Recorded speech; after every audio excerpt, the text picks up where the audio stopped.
Welcome to the Nutritious and Delicious podcast with me, Bethany. Our mission is to support busy parents all over the world to learn time management while taking care of your nutritional, physical, and mental health. After all, a healthy family starts with a healthy parent. So I'm super excited. Today we have Amber here on the show, and Amber is a multi-passionate entrepreneur. Not only does she run Thrifty Guardian, a frugal living blog for moms, she serves as a blogging strategist, helping women profit from their passions long term. She's also lost over 60 pounds and counting in the last year. So this is amazing. So welcome to the show, Amber. Thank you, Bethany. I'm so happy to be here. Great. So today we have an amazing episode, and I think a lot of moms can actually relate to this topic here. And this is talking about having a career while also raising these tiny humans at home. So many moms, obviously, they have this belief mindset that to be a good mom, you have to be a stay-at-home mom, or the opposite is that they want a thriving career or a business to call their own, and they feel this immense guilt and responsibility to be a mom first. So I want our viewers to actually hear your story today, Amber, and how you went from the working world and your transition to being a mom and having it all yourself. Yeah, I was definitely that mom that even when I was working, my supposed 9 to 5 career, I worked in higher ed, so it was never 9 to 5. But even before I gave birth to my first child, I really dreaded the idea of putting them in daycare for, 10 hours a day. But it wasn't until I had my second child that I really started to feel the pull of trying to be really good at my job. At the time, again, I was working in higher ed. I worked in student affairs and organizational leadership. It was a very high demanding job. But I loved it, right? And so that's part of the struggle there is when you really love your job, you want to be good at it. And so I had that pull of trying to be good at my job, doing my best for the students that I could. But also I had 2 kids under 2. And so, I was exhausted all the time, trying to be a good mom, trying to be a good employee, and really struggling to find that sweet spot of being able to do both. And I quickly realized shortly before my youngest turned 1 that I wasn't doing both. I was really giving it my all in one spot or the other, and that alone was really starting to drain that love that I had for my job, which again then piled on the mom guilt. And so I decided in November of 2015, again, shortly before my youngest turned 1, to launch Thrifty Guardian. I had been a hobby blogger since I was 10. The first time I got a computer, I was on there building my own website on GeoCities, learning HTML, but I never had thought to do it for real, Right. And so I thought, okay, this will be a fun way to sort of document my own money story at the time. Again, because I had 2 kids in daycare, between that and taxes, I was bringing home less than $3 an hour, Oh, which that alone, yeah, totally not worth it, but yeah. didn't really have a choice. So I was really wanting to document the frugal living that we were doing, trying to get out of debt, trying to maintain a decent budget. And January of 2016, I decided to take my professional knowledge of, again, organizational leadership and marketing and launch my first online course. And I look back and I'm not sure when I slept or how I did it, because Yeah. it really was just kind of a blur. But by April of 2016, so about 6 months after launch, I was able to say goodbye to my career in higher ed and become the work-at-home mom that I am today. That's amazing. I love that story. I think I want to go back a little bit here because you touched on, being that mom and, feeling that guilt. And I think a lot of moms do that where they kind of start work. I know for myself, it was the same feeling of I didn't want to put my kids in daycare. So I was going to try and do sort of anything I could at home, I guess, to sort of prevent from them leaving the house in a sense with other people looking after them. So that was something big for me. A lot of moms I find struggle with it's like they almost come to this point of like, I have to sort of make a decision. It's either my career or the kids. And a lot of moms feel like they can't have both. And I think what it is, when I do talk to a lot of moms, is they say, well, I do want to start a business, or I do want to work from home, but I can't leave my other job. So it's like they're in this limbo of, I can't leave my job, or, you know, we can't rely on just, you know, my partner alone, or they're single parenting, and trying to sort of figure that out. So a lot of the time the moms are sort of, you know, they're stressed, they're burnt out, they're not getting enough time with their kids at the end of the day. And the guilt's like immense, and it's a tough one, because I don't want to go sort of with the gender role on this one, but a lot of women, it's sort of like on them, I guess, raising the children, mainly because if you are a single parent and you're doing it alone, it's tough. And then also, you know, if the other parent is making more money, typically you're going to obviously go with the parent that makes more money, obviously, to hold the income, you know. So if you can kind of give some of the moms like some solutions, like that transition, of how to make this work. So if you can sort of start working from home, whether you're doing like contract work or anything, like I think a lot of moms don't realize, because of everything that's been going on in the last few years, there's a lot more remote online work and presence that actually is needed more than anything now. So if you could kind of go into some of these like solutions that you started with yourself. Oh, absolutely. And I think you're spot on. I very much agree, and have loved to see the shift of more and more people working from home, Right. looking for side hustles, but in a good way, right? Because they're passionate about what it is Right. they want to build or share. It's really blossomed over the last couple years, but again, comes back to that struggle of, okay, how do I balance it, especially if you've got younger kids who are Right. at home? And so for me, when I first quit my job, the first thing that I tried, because there was a lot of trial and error, was to hire a nanny. My youngest was still nursing. And so I thought, okay, that would be easy. You know, the nanny will keep the baby distracted. Again, my son was not even 3 at this point, keeping the kids distracted. And I said, I'll come down at lunchtime so that way she could have a break. And, you know, and then I would go back to work and she would take back over until the end of the day. And it worked for a little bit. But I will say that part of the struggle was that because my youngest was still nursing, she knew that her food was at home. And Yeah. Yeah. so she really, she was a high needs baby as it was, but was very demanding with our poor nanny, who really did her absolute best. She was absolutely phenomenal. Yeah. But the baby wanted mom. Yeah. And so it really, I wasn't getting a lot of work done, at least not in big segments, like I wanted to. And so it kind of ended up being like it was before I quit my job, in that I was working a lot of nights, a lot of weekends, which was fine too, especially in the beginning. I think one thing that, you know, we maybe realized in a way is that it is going to be a lot of work. But I don't think that we realize it's a lot like having kids, right? Like, you know, it's going to be a lot of work, but until you're living it, Yeah. you don't realize Yeah. just It's a how lot much tougher work than you it thought. can be. Right. Yeah. And so, you know, that is something that you are probably going to have to do, especially if you've got kids and you're already working outside the house. If you want to build up your dreams of working for yourself, you've got to be willing to put in the work and Yeah. nights and weekends. And yeah, you're going to be tired. It's going to be hard. Again, it's a lot like having a newborn baby or giving birth to this new business, to this new venture. It's, you know, it's something where you will, if you keep working at it, you will absolutely get to the point where nights and weekends are back to family time. You will Right. find that balance, but you've got to be willing to front load a lot of that.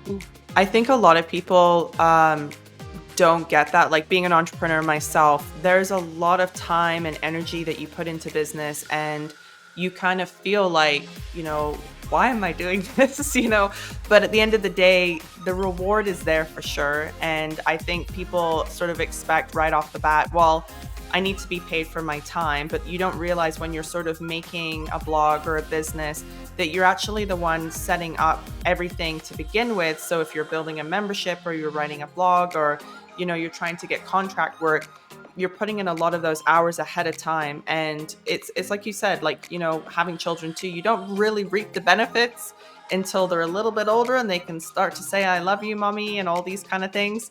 And it's kind of the same with a business. The business doesn't really give you a lot of love in the beginning, but you eventually kind of, once you get the wheel turning and you start getting your name known and getting out there, it's a lot easier. So I think a lot of people sort of expect right away, if they are in a 9 to 5, it's like, well, I'm not getting paid right off the bat. And it's a different mentality, right? So, but I've noticed a lot of people, they want to do the stuff from home because they're mostly passionate about it. So that can be a great driving factor to help you. I love that you did the nanny route. I also did hire a nanny as well when my second was a little bit younger, because again, when they're kind of under the age of like 4 or so, you can't really let them like, on their own around the house. Like my boys are older now that, I don't have to worry about them like getting into things or anything, but definitely when they're little like that, even when you are home, it's really hard to say like, oh, you can work from home with a little kid, especially if they're mobile, because you got to be really aware of, what they're doing. And if you're concentrating on something, you kind of need another adult there to help you out, even if it's just for a few hours. So I also heard you go into like the working like nights and weekends and stuff. I find it depends on really the person in the situation. I found because I was working so much during the week at home, it was going into my weekends and stuff. And I really had to find the balance being a single parent, because I didn't have sort of the opportunity to work 24/7, 7 days a week, because my boys needed me, and they were in preschool and things like that and kindergarten at the time. And it gave me kind of half a day. But as you know, most times when they go to preschool or kindergarten, it's a couple of hours and then they're back. So literally like you sit down to work and you're like, oh man, I gotta go pick them up like right away. So it's still, you have to sort of utilize your time in a more efficient way. The one thing I found that really helped me, and I know you said you kind of work nights, it depends on, I guess, really how you function. Like, are you better working at nighttime? Or like, are you a night owl and you have a lot more, creative thoughts or anything going on at nighttime? For me, it was in the morning. So I really had to wake up at the crack of dawn before my kids, and like to beat them to wake up like 6 or 7 in the morning was a little tough. But I used to get up at like 4 a.m. And I used to go to bed earlier. So I needed the sleep earlier, and then I would actually wake up in the morning and I get a lot of my work done. So I actually felt like I've got a few hours of work in. I feel great now the kids are awake and I can get them ready for kindergarten or preschool or whatever it was. So also finding that balance, you may not be able to work at nighttime, but morning may be your thing as well. So what's something else that you could sort of give suggestion to moms as well that are trying to do this? Yeah, and I love that you brought that up, because it's really important to recognize when you're going to be at your best. Right. I am the kind of person who, please do not speak to me before the sun is up, because Yeah, no. exactly. But there are people who, like my son, my oldest, he is the kind of person I think that will forever be sun's up, we're up, let's Yeah, go. Whereas yeah. my daughter, God love her, we're both slow to rise. Yeah. And so it's kind of finding that ideal workflow of Right. when you work your best, and also something that you touched on in terms of knowing what you're going to do when you sit down to work. Yes. Is really key. Yeah. I find so many, whether you've got a couple hours while the child's at preschool, or after my nanny, she ended up leaving us to go off to college. We decided to put our children back into daycare Right. a couple days a week. And it was just a home daycare right down the street. It was great, because I'm somebody who, I've got ADHD. And so I have hyper focus that I need to be able to sit down for hours on end at times to get things done, even if I do know exactly what it is I'm going to be doing. But if you don't know what you're going to be doing, that's kind of key. That's that first step, is Yeah. sitting down and saying and mapping out exactly what it is you're going to do when. And, it goes back to what we were talking about with oh, well, didn't you then feel that guilt again of putting your child in daycare? And I really didn't. Part of it was, they'd been home with me at that point for about 6 months. And so it's like, I Yeah. love it, but also you need Yeah. other experiences. But one thing that I really struggled with too, and we saw a lot of this over the last couple years with children who had to do remote learning, was my son especially, who is such an extrovert, really missed those social and emotional connections. Yeah. And to the point where we would go to the park and he had reverted so much that he would, and he was only, 3.5 at this time, start to panic about how many people were at the park because it was overwhelming to him. And it really clicked in my head, okay, he needs to be around other kids more than I can currently provide him. And so again, back into daycare a couple days a week, I was able to sit down. Again, I was still working a couple nights here and there, but my nights were mostly spent doing prep work. So again, kind of looking at, okay, the kids are going to be in daycare tomorrow. I'm going to write out what exactly I'm going to do when, plugging in my schedule. And that really allowed me, again, to make the most of the time that I had when the kids were away. Yeah, I love that. And I think kind of thinking about it now, that's probably one thing that I guess comes naturally to myself, is being very organized. And I think it's because I've always had to be. But that's very key, I think, because there's so many times where, yeah, you would drop your kids off for 2 hours with, a grandparent or, someone that you may have around that can actually help you. And then you sort of sit down and you're like twiddling your thumbs, like, well, what do I need to get done? And you've wasted already like an hour. Another one I find a lot of moms struggle with, and I did myself as well, is not just the guilt of children, but you start to look around your house and think, oh, I need to put laundry on, I need to clean this, I need to clean that. And I was really, really bad for that. So I found having really strong boundaries of either getting it done ahead of time so I didn't have to sort of like worry about it, and also making sure that dedication time when the kids were gone, that is my time to work. So again, it's sort of realizing to yourself, like, this is important, like my work, I need to get this done while the kids are away. I can do dishes later, or I can deal with, that matter later, or even phone calls. That was another one for me. I had to turn my phone to silent because family and friends, again, don't always understand sort of the barrier of working from home. And I, again, out of guilt, I would pick up the phone and then I'd be like, oh man, I like another half an hour's gone. And then you're like, where's my work day gone? So for me, I had to learn to sort of turn the phone off, put it away, not respond to texts and stuff, because it's like a rabbit hole. You can just go down that path unless it's an emergency or something like that. But I also do what you were talking about in terms of like writing out things like goals and stuff ahead of time. So I always know what I need to get done ahead of time.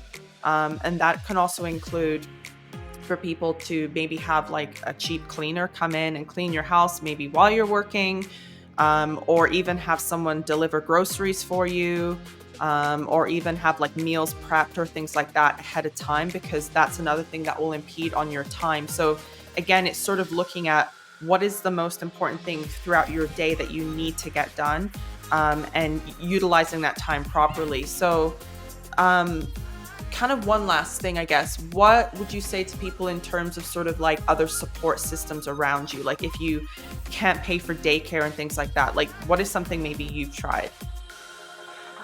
One thing that I would really recommend, and this is coming from someone who I don't have a family support system.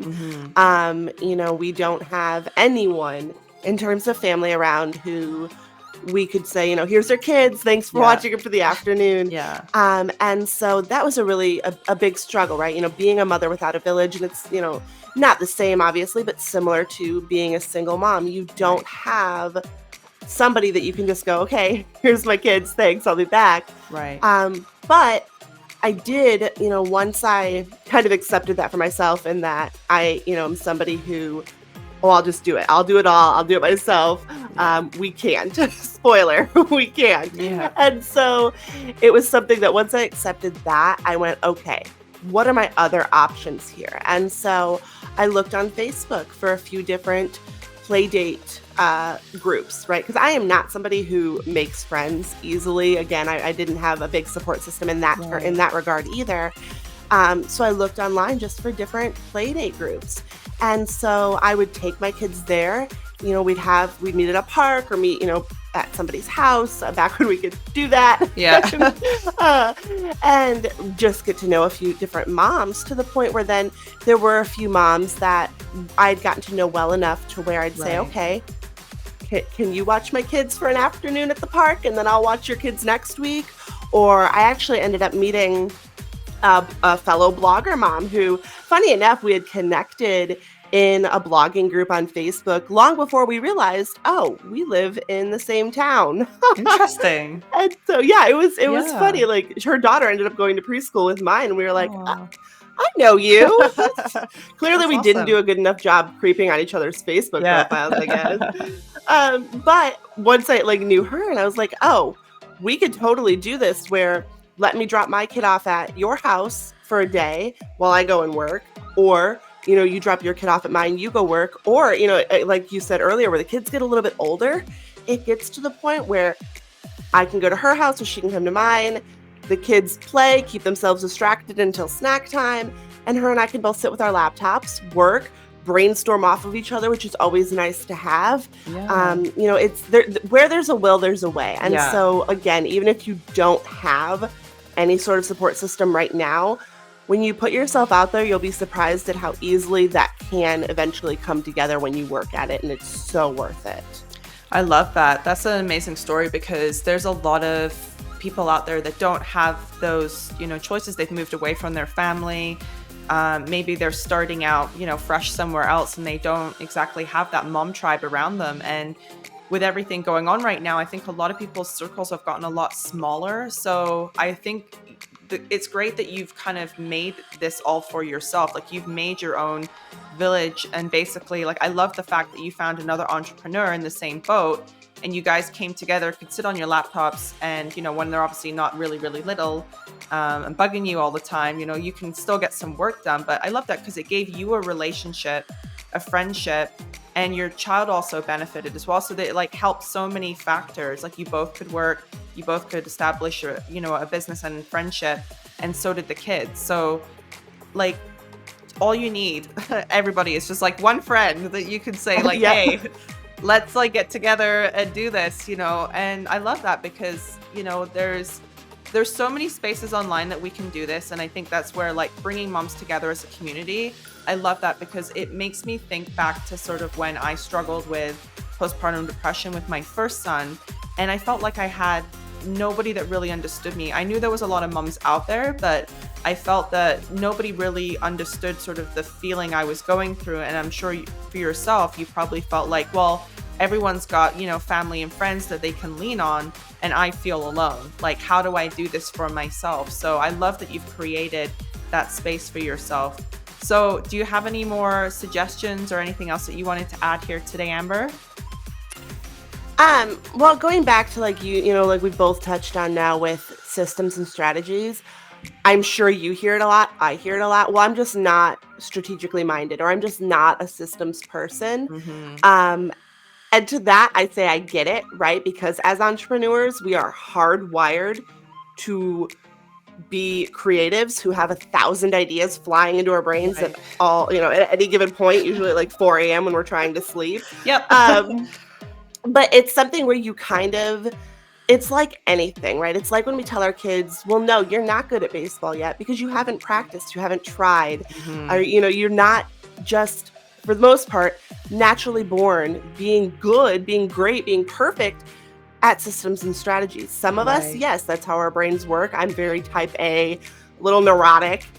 So my brain is hardwired to Yeah. want systems and strategies. But if you are not like that, Yeah.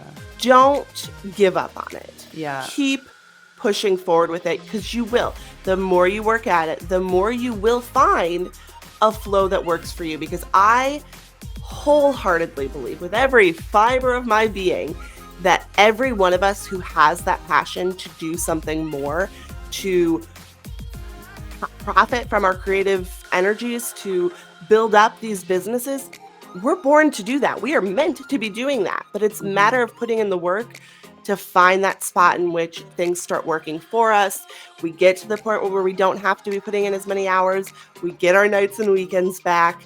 But again, it's not something where you can get out the gate and go, okay, I only have to put it in 3 hours a week and I'm going to make $1 million next year. Right. Exactly. It's like anything. You've got to put sort of the hard work in. Like, it's like planting seeds. And I think a lot of us I'm Exactly. impatient myself, and you're sort of looking at it going like, why are they like, and there's a lot of cartoons around that too, where they say like you're watering the seed and these giant roots are coming out, and they're not seeing that the flower basically comes up at the end, but you're creating so much foundation.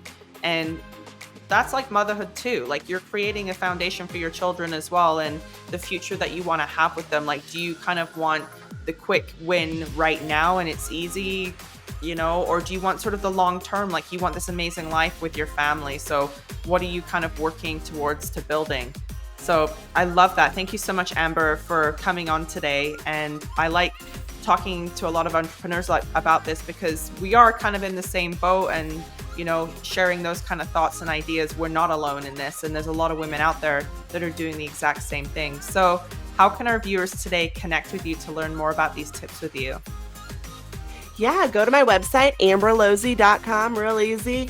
I do have on there, for those of you who are already getting the ball rolling and have, let's say a website built up and you're getting started with social media, I offer free digital assessments.